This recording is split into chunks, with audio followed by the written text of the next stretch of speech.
if you want more sex, because a lot of dudes, that's their chief complaint is we don't have enough sex. 100% responsibility. Let's look at why that is. Have I set up a situation in a relationship where that person wants to have sex with me? Have I been emotionally transparent? Have I shared the shit that's going on with me? Have I created a safe space where they feel safe to share the shit that's going on with them? Really, I think we really could boil it down. If you want more sex, create a space for her to feel safe to share emotionally. You've built the business, you're crushing it in your career, you've scaled your impact, but are you winning at home? Welcome to the 200% Marriage Podcast. We're Meredith and Craig, and we're here to help you kill that domestic drag and turn your partner into your most elite teammate.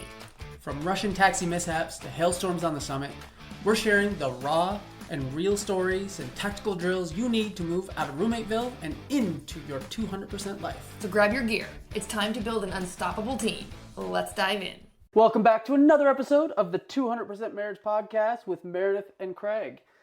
I know you've been paying attention. I know you've been following along. We've been reading the book, The 200% Marriage, Your Winning Playbook to Be an Unstoppable Team, written by yours truly, Meredith and Craig. We're each reading the chapters we wrote. We're on chapter 24, Sand in Your Underwear, written by none other than Meredith McKay. Let's go. Get after it. All right, chapter 24, Sand in Your Underwear. Love is an irresistible desire to be irresistibly desired. Robert Frost. Is this the Sex on the Beach chapter? It is not. Completely impractical, by the way. It is the intimacy chapter, though. Now you might be thinking, all right, let's talk about sex, baby. I don't need the beach. Or maybe you're thinking, yes, let's talk about feeling closer and emotionally safe with each other. Both of those takes are reasonable. Generally speaking, and I'm talking very broad strokes here, there are plenty of exceptions. Men tend to approach intimacy from the outside in, and women tend to approach intimacy from the inside out, meaning men often use physical closeness to feel emotionally close to their spouse, while women often need emotional closeness before physical closeness. Basically, for men, physical intimacy is often the prerequisite for emotional intimacy. For women, it's the opposite. Emotional intimacy is often the prerequisite for physical intimacy. Obviously, this difference can cause friction. The good news, though, is that both are required for a happy, healthy, connected relationship. So regardless of which comes first for you, they both matter. And the great news is, we're going to cover both. This chapter will dive into the emotional side of intimacy and some physical intimacy that isn't sex. Before you boo us, we'll cover the sex stuff in chapter 69. Just kidding. It's chapter 29. Had to do it. Craig's rubbing off on me.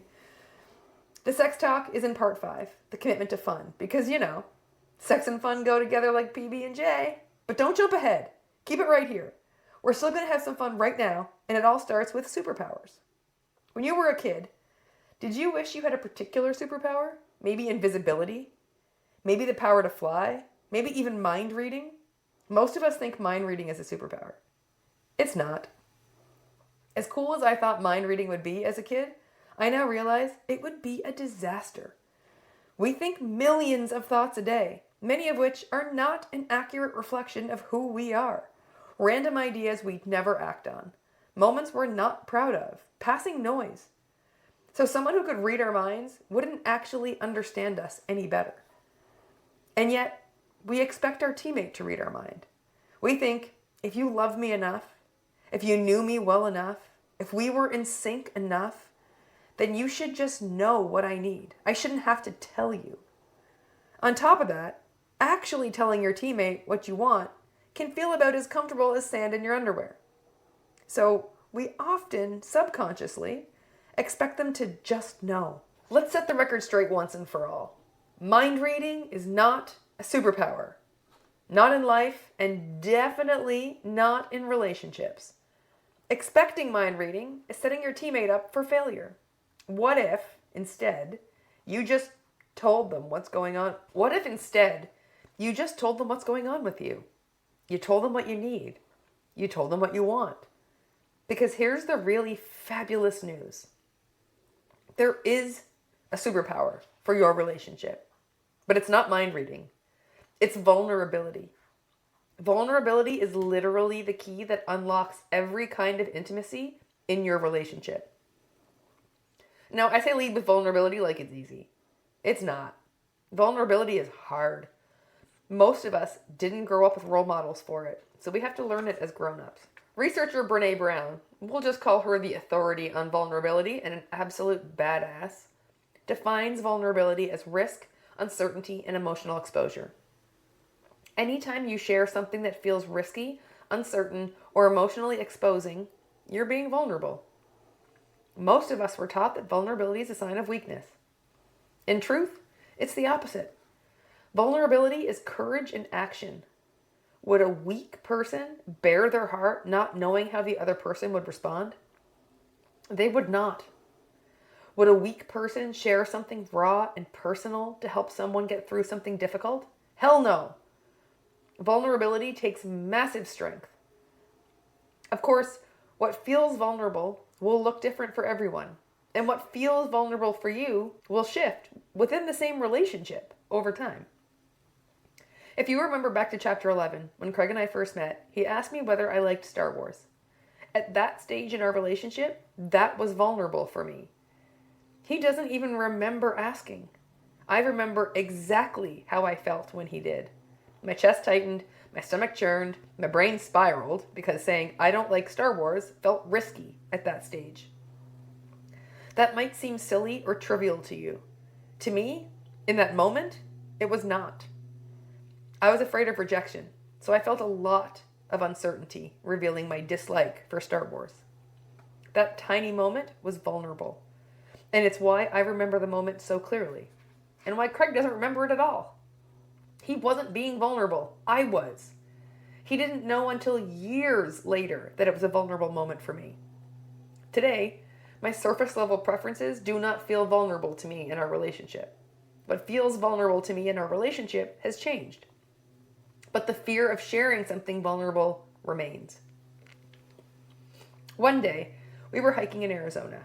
Craig, aka a sure-footed billy goat, bounded down the steep trail with his usual confident laissez-faire attitude and loosely tied shoelaces. Meanwhile, I struggled to keep up, especially downhill and when I'm tired. The further he pulled ahead, the more pissed off I became. Doesn't he see I can't keep up? That I might actually hurt myself? I did try to reason with myself and the stories that my brain was making up. I knew logically he wouldn't run down the mountain, hop in the truck, drive away, and leave me there. I tried something our friend Brian Bogart suggests. I tried tracing the physical sensations in my body. Instead of labeling emotions, I focused on the physical cues in my body. I had to pay really close attention to identify the sensations. My heart raced, my stomach tightened, my shoulders tingled. Then something amazing happened. The source of all that frustrated energy popped into my head like a bolt of lightning. My subconscious brain decided in that moment to let me in on the secret.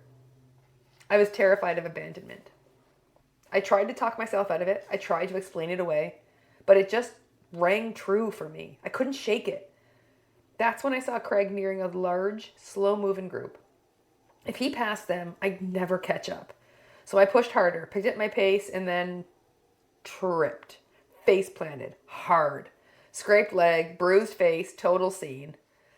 I must have made some noise because Craig turned around and came back for me, and we made our way down the mountain more slowly.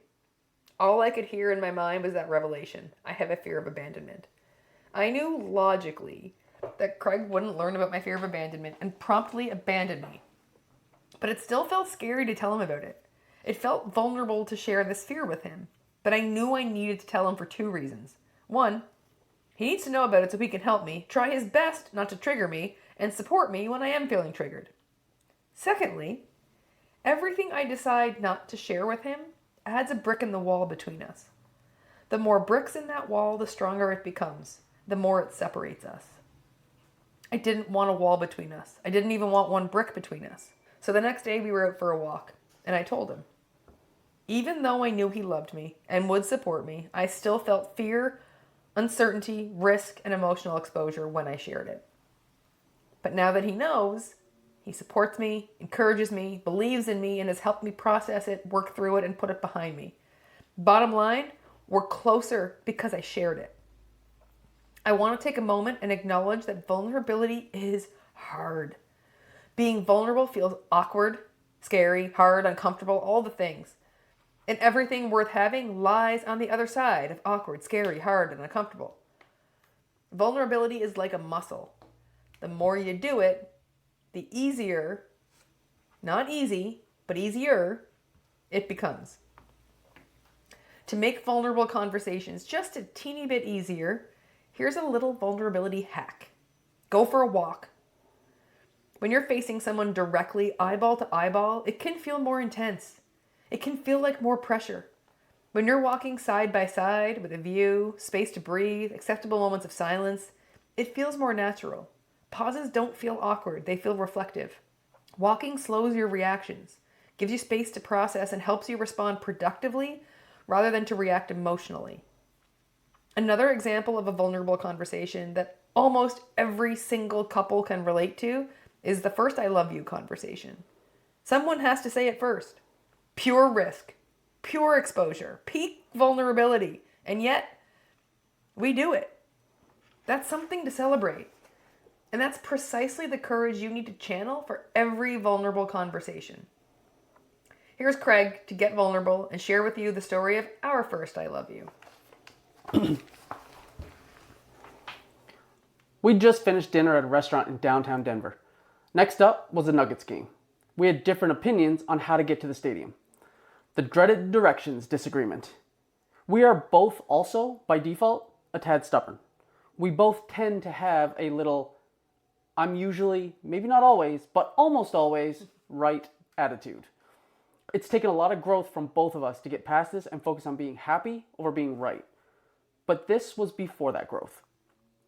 Mare is convinced we are better off going one way, and I'm telling her it's not the way. I know the way. Spoiler, neither of us actually knew the way. And neither of us was going to admit it at this point. We were dug in and committed to proving the other wrong. So she went the way she thought, and I went the way I thought. To be very clear, this is not my proudest moment. I would never have let her walk alone in an unfamiliar city before. I was clouded by the desire to be right. It was a bad decision, one I would never make today. But we set off to prove the other wrong.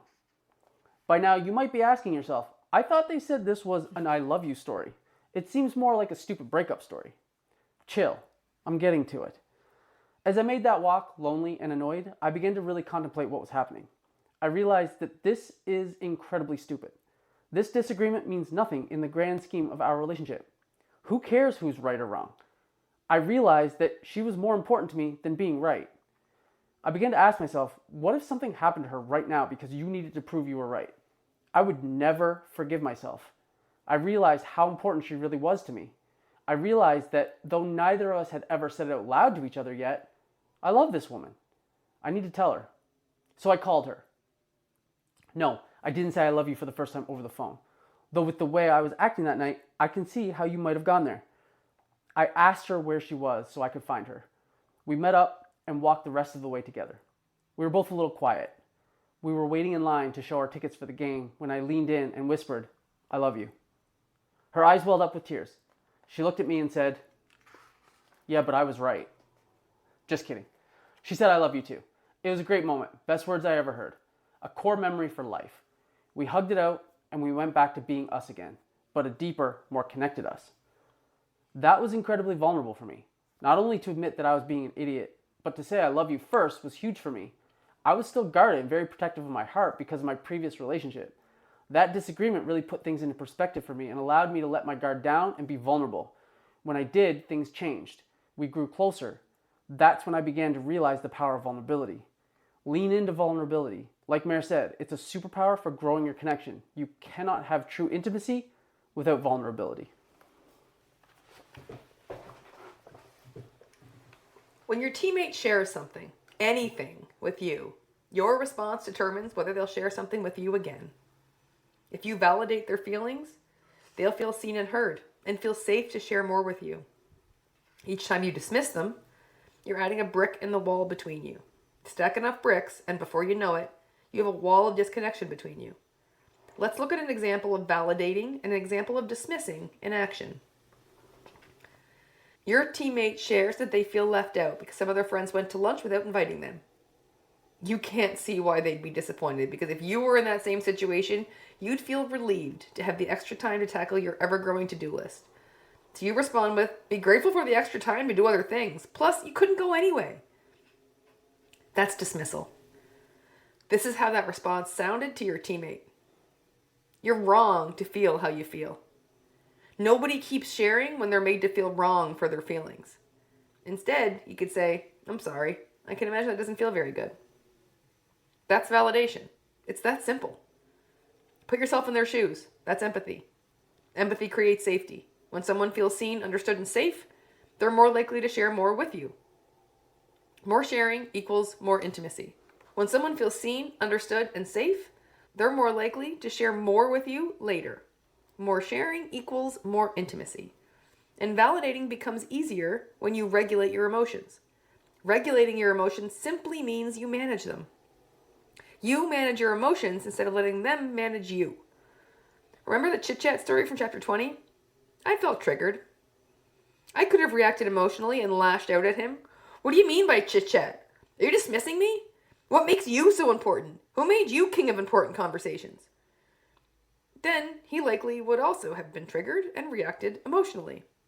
And then we stack emotional reaction on top of emotional reaction on top of emotional reaction until eventually we have an emotional explosion and feel completely disconnected from each other. Reacting emotionally looks like snapping back instantly, raw and unchecked. It usually makes things worse. Responding productively means pausing, breathing, speaking with intention instead of reactivity. Craig chose to respond productively by leading with curiosity and asking me questions instead of reacting emotionally, saying something like, those are literally the exact same words you always use, you dingbat. Only you get to say certain words now? What's your problem anyway? By the way, he would never call me a dingbat, even if I was acting like one, for illustrative purposes only. By calmly asking me questions, he got me to realize without telling me that chit-chat is the term I always use. So it only makes sense he would use it too. We had a productive conversation instead of an emotional reaction that would have eroded trust and emotional safety in our relationship, all because he managed his emotions in that moment. Emotional safety and vulnerability are the foundations of emotional intimacy. For many, emotional intimacy is the bridge to physical intimacy. Contrary to popular belief, physical intimacy isn't just sex. We are going to talk about sex. Be patient. It's coming. Physical touch builds intimacy too. That looks like hand-holding. Not a big tool in our arsenal, to be honest. Shoulder squeezes. I see you. I'm here. Couch cuddles. Whenever we're relaxing and watching something. Bum taps. Personal favorite of ours. Foot rubs and toe tugs. Personal favorite of mine. Massages. Both of the clothed and unclothed variety. Hello. Here's why physical touch is so important. Physical touch releases oxytocin, the love hormone, the connection hormone. It builds feelings of trust, love, safety, and closeness. Fun fact, hugs lasting 20 seconds or longer trigger oxytocin, lower stress, and improve your physical health. A 6-second kiss does the same thing. Pick your favorite, do both, mix it up. It's like a built-in reset button. One 20-second hug or 6-second kiss can shift the tone of your whole day. We're big fans of prescribing at least one 20-second hug a day for your physical health, emotional health, and the health of your marriage. So, grab on, hold tight for 20 seconds today. Bonus points if you lay a big, juicy 6-second kiss on them too. Just tell your teammate it's science you learned from these two randoms in a weird relationship book. You've got this. And that's 24. That's chapter 24. Sand in your underwear. Thought we were going to Sex on the Beach chapter. It's not. Nope. But hey, it's coming. The sex part, not the beach. No. Anyway. A big emotional intimacy chapter, though. Vulnerability. Yeah. I do like what you said towards the end. Vulnerability and emotional safety is equals more emotional intimacy. Mm-hmm. And then when you link that to women need emotional intimacy first before physical intimacy. Mm-hmm. So literally what that means is, for all the dudes out there, like me, You're translating? Yep. is vulnerability and emotional safety equals more sex. That's true. Like, you want more. It is that simple. If you want more sex, Make her feel safe, like so that she will share more with you, and be vulnerable with her. and share stuff that's share going on your with shit you, that's going on with you. Let her share her shit going on with her, and you will have more sex. and then your naughty bits will touch. Period. That's how that works. Yeah. If you want more sex, because a lot of dudes, that's their chief complaint is we don't have enough sex. 100% responsibility, and 100% responsibility is, let's look at why that is. Have I set up a situation in a relationship where that person wants to have sex with me? Have I been emotionally transparent? Have I shared the shit and been vulnerable and shared the shit that's going on with me? Have I created a safe space where they feel safe to share the shit that's going on with them? Validated their feelings. And then if you've done those things, check in on the hygiene side of things. Like just Have a shower. Like have a shower, brush your teeth, all the things. But if you're doing that, then check in on the emotional safety. Have you created that situation in the relationship where they feel safe to share with you? And are you sharing with them?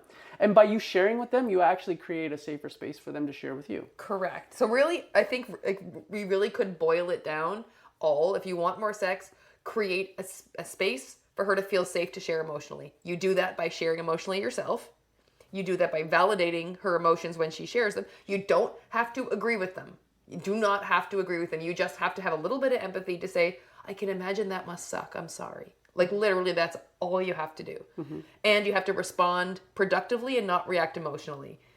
And then you'll That's have it. more sex than you can handle. And the responding productively instead of reacting emotionally, I'm not sure if that's harder than being vulnerable yourself. I don't know. It's going to vary for everybody, but that is hard.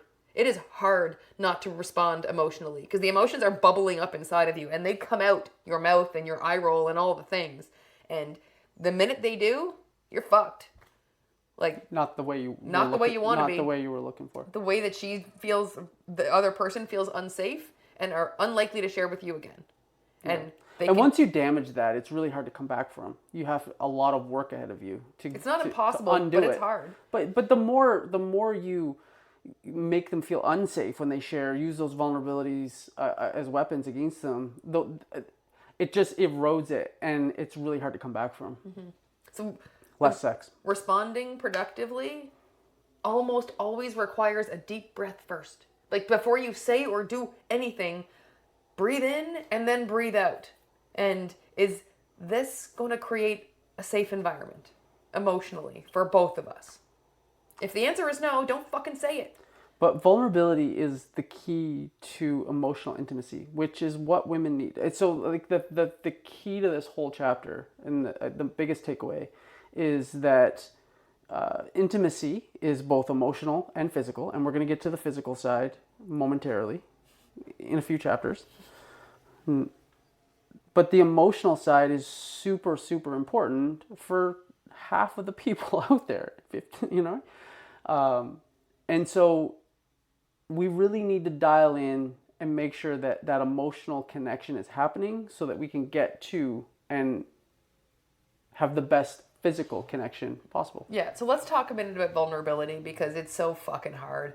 And how most of us grew up believing vulnerability is weak, which almost makes me laugh out loud. Because if vulnerability was weakness, then wouldn't everyone just be able to do it if they wanted to? Like, vulnerability is hard. It takes a lot of courage. It's not easy. It can't possibly be weak. I also think that a part of that is that it's justification for not doing it. It's a way to get out of it. Is like, if you can present it as, oh, that's weak, that's why I don't do it, then it just becomes easier to not do it. It's an excuse. Yeah, You're full of shit if that's what you believe. It's an excuse to get out of it. But also we are conditioned as Especially as men. Yeah, but probably coming from men who didn't want to be vulnerable and saw it as like a weakness and like, no, masculine men don't do that. Well, masculine men that like sex do. Yeah. So Which I think most masculine men do. I would think so. I mean, I do. Speaking from experience. But I do think it's more of an excuse. Mm-hmm. I do think it's something that you're told early on, and it's just something that you adopt. And so I don't know that everyone consciously believes that it's an excuse, but I think it was derived out of an excuse. That whole mentality. The root cause came from someone making it up as bullshit so they could get out of it. And it's been taught, conditioned for so long, around so many generations, that it's just believed now. I think I don't know if it was just one somebody, it started one person, but I think just generally as men, we defaulted to that's a weakness. That's something that men don't do. We don't get vulnerable. We don't show weakness. We're strong. We're protectors. That's women cry. Women get vulnerable. They share their feelings. Men, absolutely not. We protect, stand strong, sturdy. We can't show weakness. We don't do it. Mm-hmm. But if you like sex, you'll do it.